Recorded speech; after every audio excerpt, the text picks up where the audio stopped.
మన ప్రభువును మన రక్షకుడైన యేసు క్రీస్తు నామంలో మనకందరికి శుభములు.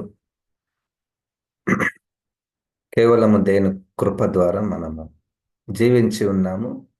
పరిశుద్ధాత్మ దేవుడు ప్రేరేపించి కొంత సమయము దేవుని సన్నిధిలో గడుపుటకు అవకాశంనిచ్చి ఉన్నాడు. దేవునికి వందనాలు. కీర్తనలు 31వ కీర్తన 8వ వచనాన్ని మనము ధ్యానం చేసుకుందాము. 31వ కీర్తన 8వ వాక్యము. నీవు శత్రువుల చేత నన్ను చెరపెట్టలేదు, విశాల స్థలమున నా పాదములు నిలువబెట్టితివి.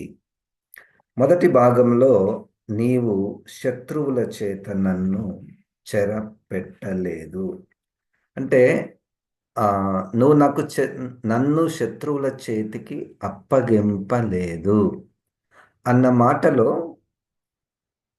దావీదు గారు తన వ్యక్తిగత జీవితము, కుటుంబ జీవితము, రాజ్య పరిపాలనలో వీటన్నిటినీ ఆయన గుర్తు చేసుకుంటూ, అంటే చాలాసార్లు తాను శత్రువుని ఎదుర్కొన్నాడు. చాలాసార్లు భౌతికంగా, మానసికంగా, ఇంట్లోనే శత్రువులు ఉన్నప్పుడు ఆయన ఆ శత్రువులు తన మీదకి వచ్చినట్టు మనం చూస్తున్నాము. కానీ దేవుడు ఆ శత్రువుకు తనను అప్పగించలేదు. శత్రువుకు కారణము మనం గమనిస్తే 17వ అధ్యాయంలో మొదటి సమూయేలు గ్రంథంలో గొల్లియాతుతో ఒక గొప్ప శత్రువు, ఆ ఇశ్రాయేలు దేశానికే శత్రువుగా మారినటువంటి ఆ ఫిలిస్తీన్ల నుండి వచ్చినటువంటి వాడు. ఇప్పుడు ఎంతోమంది పారిపోతున్నారు, కానీ దావీదు గారు ఎదుర్కోవడానికి ముందుకు వెళ్ళారు. ఎందుకంటే అక్కడ ఎందుకు అప్పగించలేదు, శత్రువుకు ఎందుకు అప్పగించలేదు అంటే దేవుని పట్ల రోషము కలిగినటువంటి మనస్సు, దేవుని నామమునకు దూషణ తట్టుకోలేనటువంటి మనస్సు, దేవుని ప్రజల ఓటమిని తట్టుకోలేనటువంటి హృదయము, దేవుని నామములో ముందుకు వెళ్ళినటువంటి దావీదు గారు శత్రువు చేతికి నన్ను అప్పగించలేదు. అందుకనే తాను జీవించినటువంటి కాలంలో, రాజ్య పరిపాలన చేస్తున్నటువంటి కాలంలో అనేక మంది శత్రువులు తనను చుట్టుముట్టారు. కానీ అన్ని యుద్ధాలలో జయమును పొందుకున్నటువంటి వాడు. అందుకని నన్ను దేవుడు శత్రువులకు అప్పగించలేదు. యుద్ధము యెహోవాదే. ఈరోజు మనము 2 పాఠాలను మనము నేర్చుకుంటున్నాము. ఒకటి, దేవుడు నన్ను శత్రువుకు అప్పగించలేదు. ఎందుకు నన్ను దేవుడు శత్రువుకు అప్పగించలేదు? మొదటిది పాఠము. రెండవ పాఠము, ఎప్పుడు దేవుడు నన్ను శత్రువుకు అప్పగిస్తాడు? ఎప్పుడు నన్ను దేవుడు శత్రువుకు అప్పగిస్తాడు? మొదటి దానికి, ఎందుకు దేవుడు నన్ను శత్రువుకు అప్పగించడు? శత్రువులు రకరకాలుగా మన మీదకి వస్తూ ఉంటారు. ఇంతకుముందే మనం చాలాసార్లు వాటిని నెమరు వేసుకుంటూ వస్తున్నాము. శత్రువు ఒక్కొక్కసారి మన శరీరమే మనకు శత్రువుగాను, లేదా దురాత్మల సమూహమే శత్రువుగాను, లేదా ఈ లోకమే ఒక శత్రువుగాను, అనేక రూపాలలో, ప్రజల రూపములలో మన మీదికి శత్రువు వస్తూ ఉంటాడు. శత్రువు చేతికి మనల్ని దేవుడు ఎప్పుడు అప్పగిస్తాడు? ఎప్పుడు అప్పగించాడు. మొట్టమొదటిది, దేవుడు మనల్ని దావీదు గారు అంటున్నారు, నన్ను దేవుడు శత్రువుకు అప్పగించలేదు. నీవు శత్రువుల చేత నన్ను చెర పెట్టలేదు. చరిత్రలో చరిత్రలో ఇన్ జనరల్‌గా దేవుని యొక్క ప్రజలను దేవుడే దేవుడే శత్రువుకు అప్పగించాడు. దేవుడే శత్రువుకు అప్పగించాడు. ఈ శత్రువుకు అప్పగించుటలో బైబిల్‌లో హబక్కూకు అన్నటువంటి ప్రవక్తకు ఒక ఒక పెద్ద ప్రశ్న వస్తది. 1వ అధ్యాయము 6వ వచనము. హబక్కూకు గ్రంథంలో 1వ అధ్యాయము 6వ వచనము మరియు 13వ వచనము. ఆలకించుడి, తమవి కాని ఉనికి పట్టులను ఆక్రమించవలెనని భూదిగంతముల వరకు సంచరించు ఉద్రేకము గల క్రూరులగు కల్దీయులను నేను రేపుచున్నాను. 13వ వచనం.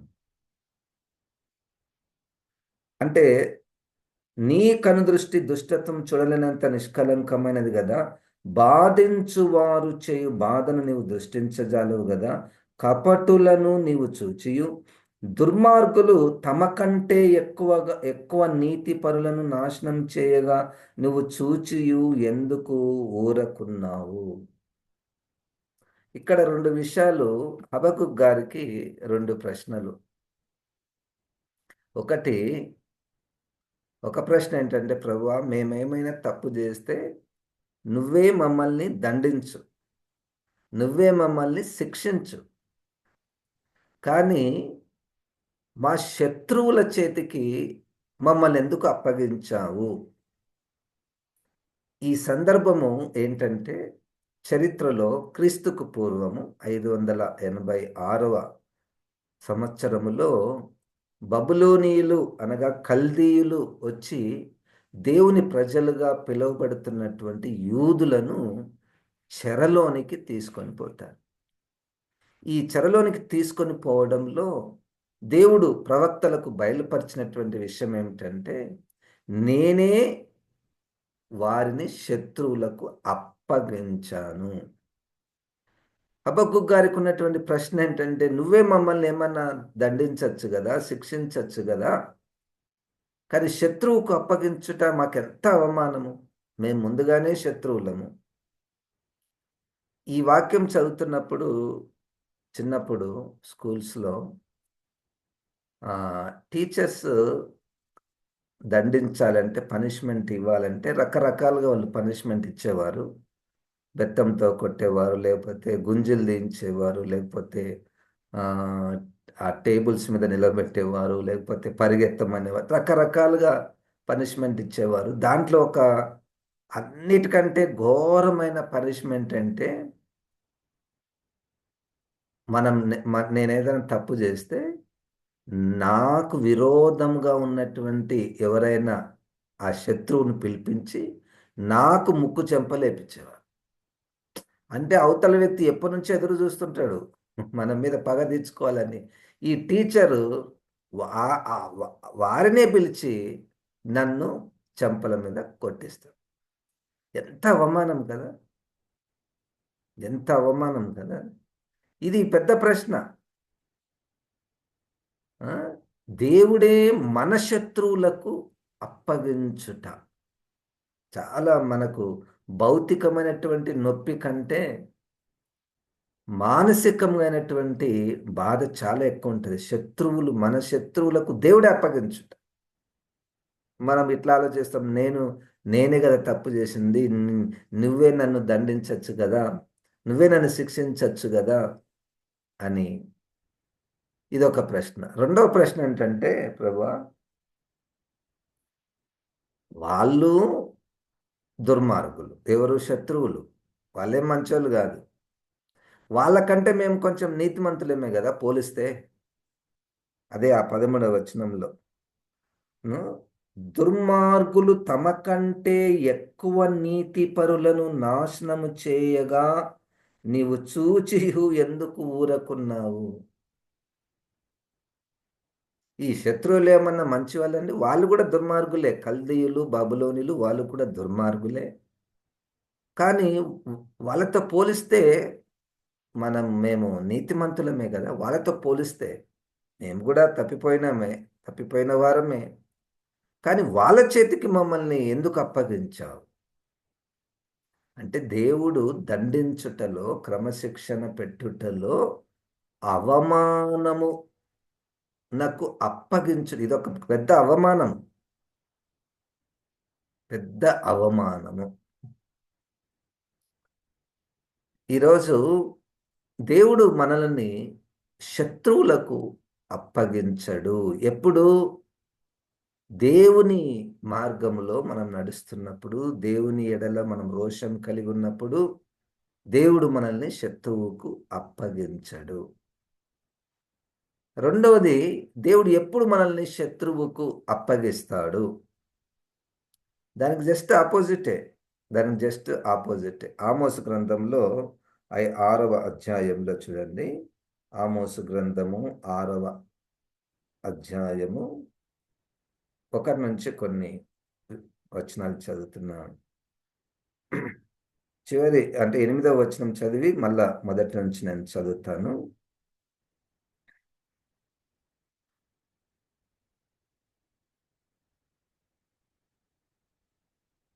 7వ వచనం. కాబట్టి చెరలోనికి ముందుగా పోవు వారితో కూడా వీరు చెరలోనికి పోవుదురు.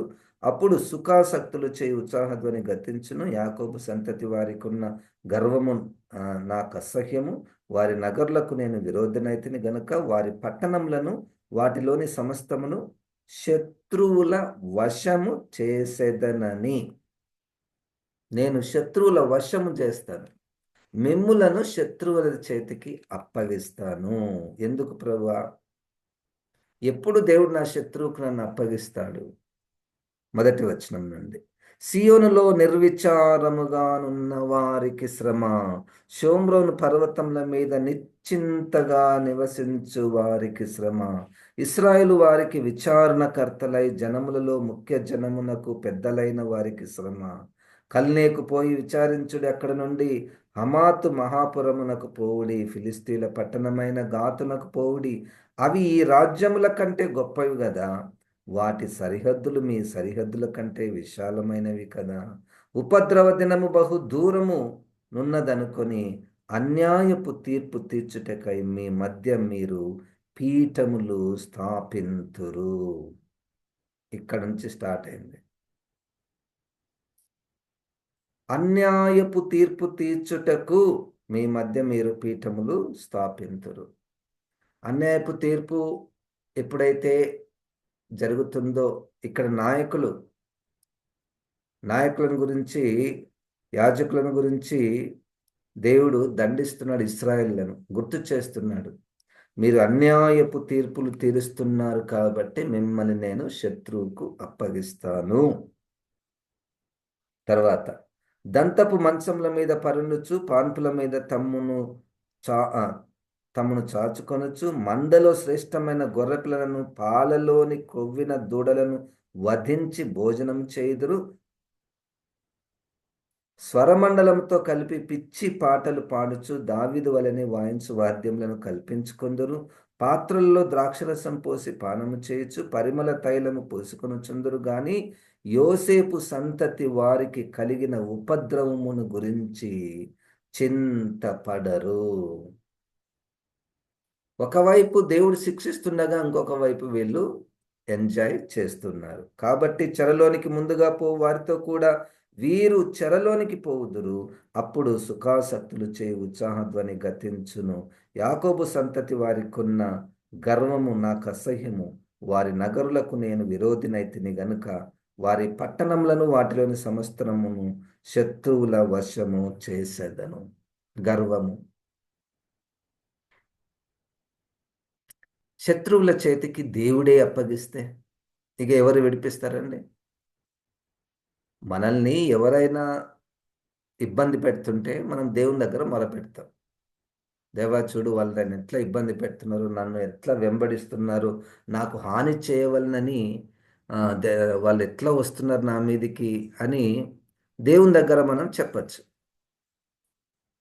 కానీ దేవుడే మనల్ని శత్రువుకు అప్పగిస్తే ఇంకొక ఇర్మియా గ్రంథంలో మనం చూస్తే దేవుడే శత్రువులను పిలిచాడంట. రండి రండి వచ్చి మా వాళ్ళని పట్టుకుపోండి.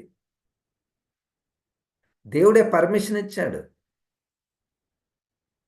దేవుడే వాళ్ళని పిలిచాడు. దేవుడే వాళ్ళని రేపాడు. ఆ? ఇక ఎవరి దగ్గర మొరపెట్టాలి? ఆ స్థితి చాలా భయంకరమైనటువంటి స్థితి. ఇంకా దేవుడే అప్పగిస్తే. రోమపత్రికలో 1వ అధ్యాయంలో ఇక్కడ కూడా దేవుడు రోమపత్రిక 1వ అధ్యాయము 24, 26, 28 వచనం చూడండి. రోమపత్రిక 1:24. ఈ హేతువు చేత వారు తమ హృదయముల దురాశలను అనుసరించి తమ శరీరములను పరస్పరము అవమానపరుచుకొనున్నట్లు దేవుడు వారిని అపవిత్రతకు అప్పగించెను. దేవుడే అపవిత్రతకు అప్పగించుట. ఇప్పుడు మన మన పెద్ద శత్రువు, అందరికి ఉన్నటువంటి శత్రువు, మనం ఎప్పుడు పోరాడుతున్నటువంటి శత్రువు పాపమే కదా. ఈ పాపానికి అప్పగించుట అంటే ఇంకా పాపం చేసుకోపోండి అన్నట్టు. ఎందుకు ఈ స్థితి దేవుడు కలిగించాడు అంటే పైన వచనాలలో దేవునిని ఎరిగియు వారు కృతజ్ఞత చెల్లించలేదు, దేవుడు ఆత్మదేవుడని ఎరిగియు వారు అనేక రూపాలలో దేవుళ్ళను దేవతలను చేసుకొని ఉన్నారు కనుక వారిని వాళ్ళ యొక్క శరీర క్రియలను చేయుటకు అప్పగించాడు. 26వ వచనంలో అందువలన దేవుడు తుచ్చమైన అభిలాషలకు వారిని అప్పగించను, వారి స్త్రీలు సైతము స్వాభావికమైన ధర్మమును విడిచి స్వాభావిక విరుద్ధమైన ధర్మమును అనుసరించిరి. ఒక్కొక్కసారి కొంతమందిని చూస్తే అట్లా అనిపిస్తుంది, ఎంత కాలమైనా వారు ఆ చెడుతనంలోనే కొనసాగుతూ ఉంటారు. ఆ స్థితి ఏం స్థితి? దేవుడు అప్పగించాడేమో. దేవుడు అప్పగించాడేమో. తుచ్చమైన పనులు చేయుటకు వారిని అప్పగించాడు. 28వ వచనంలో కూడా మరియు వారు తమ మనస్సులో దేవునికి చోటియ్యనొల్లకపోయిరి గనుక చేయరాని కార్యములు చేయుటకు దేవుడు భ్రష్ట మనసుకు వారిని అప్పగించెను. తమ హృదయములలో దేవునికి చోటియ్యలేదు కనుక ఈ పాపం అన్నటువంటి శత్రువుకు దేవుడు, అనగా భ్రష్ట మనసుకు దేవుడు అప్పగించాడు. కొంతమంది చూస్తే మనకు ఆశ్చర్యం అనపడుతుంది, ఎట్లా ఇంత భ్రష్టమైనటువంటి భ్రష్టులు అంటుంటాం కదా, ఘోరమైనటువంటి పాపులు, ఎందుకు వీళ్ళు ఇట్లా తయారయ్యారు? వారి హృదయములలో దేవునికి వాళ్ళు చోటు ఇవ్వలేదు. దేవుడు అప్పగించాడు, దేవుడు వారిని ఆ పనులు చేయుటకు అప్పగించాడు. దావీదు గారు అంటున్నారు, ప్రభువా నీవు నన్ను శత్రువుల చేతికి అప్పగించలేదు, నీకు వందనాలు. విశాల స్థలమున నన్ను, నా పాదములను నీవు నిలవబెట్టితివి.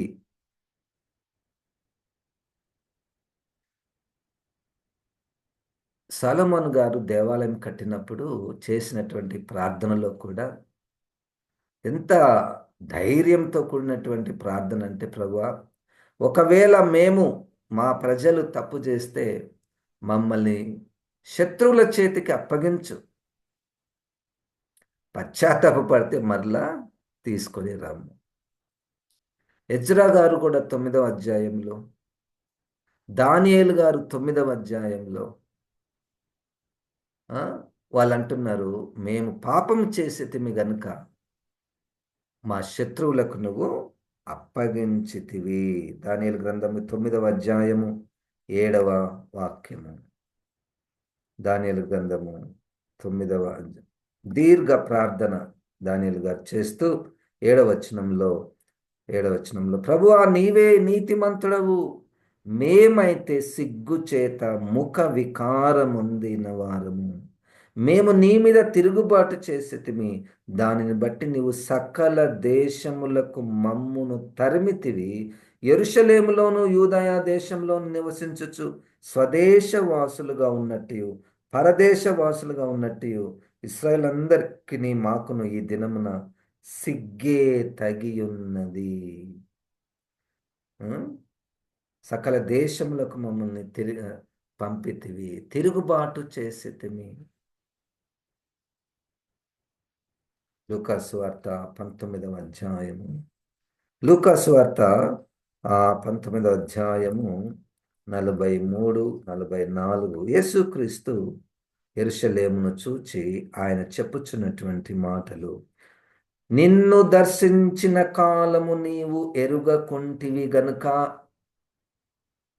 నీ శత్రువులు నీ చుట్టూ గట్టు కట్టి ముట్టడి వేసి అన్ని ప్రక్కలను నిన్ను అరికట్టి నీలోనున్న నీ పిల్లలతో కూడా నిన్ను నేల కలిపి నీలో రాతి మీద రాయి నిలిచి ఉండనీయని దినములు వచ్చునని చెప్పాను.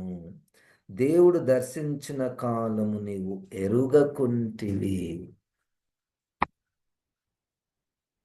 అంటే యేసుక్రీస్తు యొక్క మాటలో ఉన్నటువంటి ఉద్దేశం ఏమిటంటే, గడిచినటువంటి 3.5 సంవత్సరాలుగా నేనును శిష్యులు నీ దగ్గరికి వచ్చి సువార్త ప్రకటిస్తున్నాము.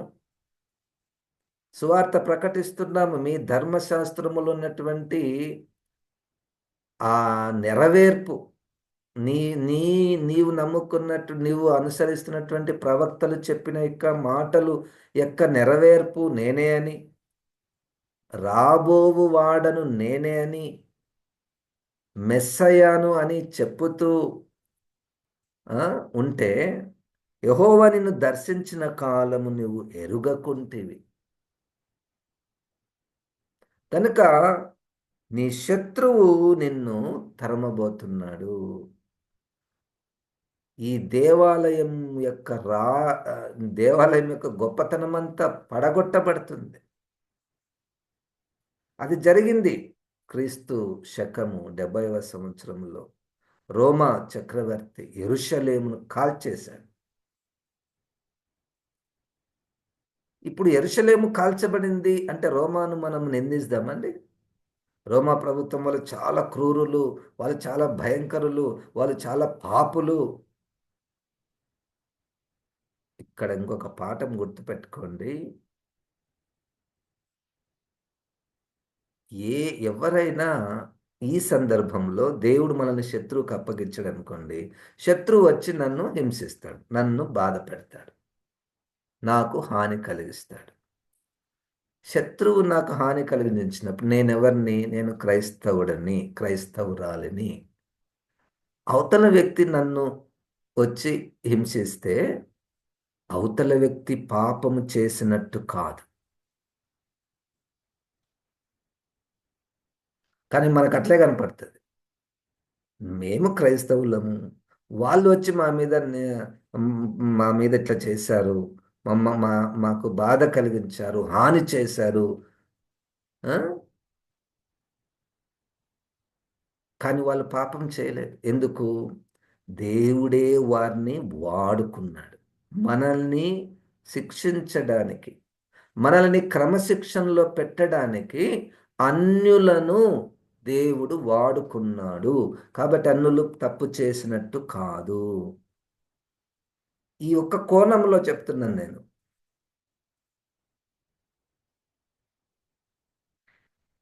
మనం కాదనుకోండి, ఒక గుంపును, ఒక క్రైస్తవులను లేదా ఒక సంఘము, మనం చాలాసార్లు వింటుంటాం కదా, క్రైస్తవుల మీద దాడులు జరుగుతున్నాయి, క్రైస్తవులను చంపుతున్నారు.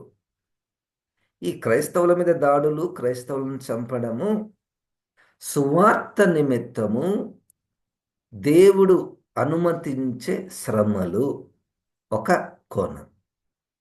రెండవది రెండవది నీవు దేవుని పిల్లలుగా పిలువబడుతున్నటువంటి మీరు చేసిన తప్పును బట్టి నేను అన్యులను మీ మీదికి పంపిస్తున్నాను. నేను మిమ్మల్ని అన్యులను మీ మీదికి పంపిస్తున్నాను. వాళ్ళని నేనే పంపాను మిమ్మల్ని కొట్టమని. మిమ్మల్ని డిస్టర్బ్ చేయమని నేనే పంపాను. మీ గుళ్ళను మీ చర్చ్లను పడగొట్టాలని నేనే పంపాను. దేవుడు అంటే మనము ఈ జరిగిన ప్రతి సందర్భంలో అవతల వ్యక్తిదే తప్పు అన్నట్టుగా చూస్తున్నామేమో. ఈ కోణం కూడా ఆలోచించని దేవుడే పంపించాడేమో. దేవుణ్ణి ఎరిగి ఉండి హృదయములలో చోటు ఇయ్యకుండా ఉంటే, దేవుడు ఎరిగి ఉండి దేవునికి నువ్వు కృతజ్ఞతాస్థుతులు చెల్లించకపోతే, అంగీకరించకపోతే, దేవుడు నిన్ను దర్శించిన కాలంలో నువ్వు ఆయనను అంగీకరించకపోతే, రక్షించబడకపోతే, గుర్తించకపోతే, గుర్తు చేయడానికి శత్రువును దేవుడు పంపిస్తాడు.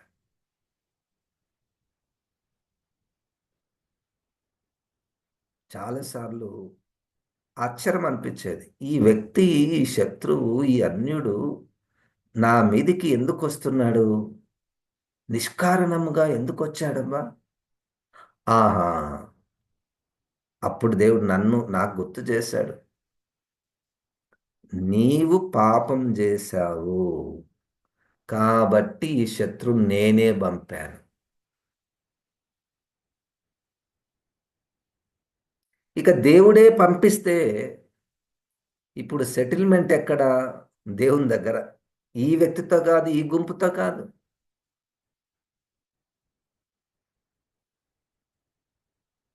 ఈ వ్యక్తితో, ఈ గుంపుతో కాదు. దేవుని దగ్గర మనం పోరాడాలి.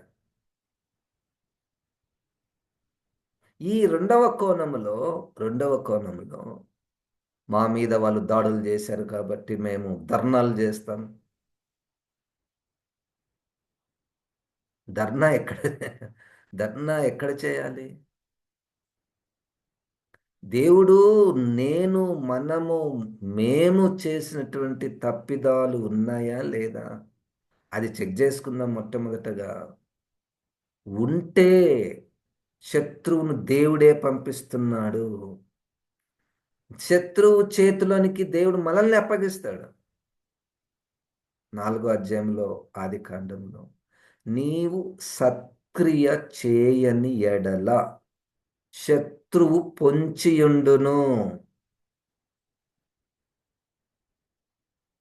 సత్క్రియ చేయని ఎడల మనం శత్రువు వైపు చూస్తుంటాము. శత్రువు నన్ను బాధించాడు, శత్రువు నన్ను కొట్టాడు, వాళ్ళు నన్ను హింసించారు, నన్ను చాలా డిస్టర్బ్ చేస్తున్నారు వీళ్ళు, అదే చూస్తుంటాం. కానీ ఇక్కడ అసలైనటువంటిది మన వైపు నుండి, దేవుని దగ్గర మన వైపు నుండి ఏముంది చూడండి. మనం శత్రువుకి ఏం హాని చేయలేదండి. యూదులు బబులోనులను ఏమైనా డిస్టర్బ్ చేశారండి? కల్దీయుల మీద ఏమన్నా విరోధంగా తిరిగారు? లేదు. వాళ్ళది వేరే దేశం, వీళ్ళది వేరే దేశం. మళ్ళీ ఎందుకు వాళ్ళు వచ్చి వీళ్ళ మీద పడ్డారు? వీళ్ళు దేవునికి విరోధంగా పాపం చేశారు కాబట్టి వాళ్ళు వచ్చి ఉంటారు. అస్సీరులకు ఎడల ఇశ్రాయేలులు ఏం తప్పులు చేశారు? ఏం తప్పు చేయలేదు. వీళ్ళు దేవునికి విరోధంగా జీవిస్తున్నారు కాబట్టి దేవుడు క్రీస్తు పూర్వం 722 సంవత్సరంలో అస్సీరీయులను వీళ్ళ మీదకి పంపించి వీళ్ళని తీసుకొని పోండి అని చెప్పి. మనం శత్రువుతో అడుగుతుంటాం, నువ్వు నేనేం తప్పు చేశాను, నేనే అన్యాయం చేశాను నీ దగ్గర, నన్నెందుకు నువ్వు ఇంత హింస పెడుతున్నావు అని ఇట్లా మన కోణం, ఇట్లా ఆలోచన ఉంటుంది. అసలు సంగతి మనకు దేవుని దగ్గర కనెక్టింగ్, ఆ రిలేషన్షిప్ బ్రేక్ అయిందేమో చూసుకోవాలి ఒక్కొక్కసారి. నేను ఎందుకు వీళ్ళు తిడుతున్నారంటే వెంటనే కరెక్టే ప్రభు, వాళ్ళని నువ్వే తిట్టేటట్లు నువ్వు చేశావు, వాళ్ళని నువ్వే నన్ను పంపించావు, ఎందుకంటే నీ దగ్గర నా సంబంధం సరిగ్గా లేదు. ఎన్నో కారణాలు, గర్వము, పాపము, దేవునికి హృదయములో చోటు ఇవ్వకపోవడము, ఎన్నో. కనుక మొట్టమొదటగా నాకు దేవునికి మధ్య ఉన్న సంబంధాన్ని సరిచేసుకోవాలి. మనకు దేవునికి మధ్య ఉన్న సంబంధాన్ని సరిచేసుకోవాలి. చాలాసార్లు మనం వెంటనే క్రైస్తవుల మీద వాళ్ళు చాలా దాడులు ఎక్కువైపోతున్నాయి. ఈ మధ్య కాలంలో వాళ్ళు చాలా విపరీతంగా క్రైస్తవుల మీద పడుతున్నారు. అది దానికంటే ముందు ఒక ప్రార్థన ఉంది. దానికంటే ముందు ఒక ప్రార్థన ఉంది. దేవా, మా సంబంధం నీతో ఎలాగూ ఉంది, అది సెట్ చేసుకుందాము. అది సెట్ చేసుకుంటే దేవుడు శత్రువు చేతికి అప్పగించడు. శత్రువు చేతికి అప్పగించడు. ప్రార్థన. జీవం గల తండ్రి, వాక్యమైన ప్రభా, ఈ వాక్యాన్ని మా అందరిలో ఫలింపచేయమని యేసుక్రీస్తు నామమున ప్రార్థిస్తున్నాము తండ్రి. ఆమేన్. ఇప్పుడు మన పరమ తండ్రి అయిన దేవుని యొక్క ప్రేమ, ప్రభు అయిన యేసుక్రీస్తు యొక్క కృప, పరిశుద్ధాత్మ దేవుని యొక్క సహవాసం మనకందరికి సదాకాలము తోడై ఉండును గాక. ఆమెన్. ఆమెన్. దేవుడు మనల్ని దీవించును గాక.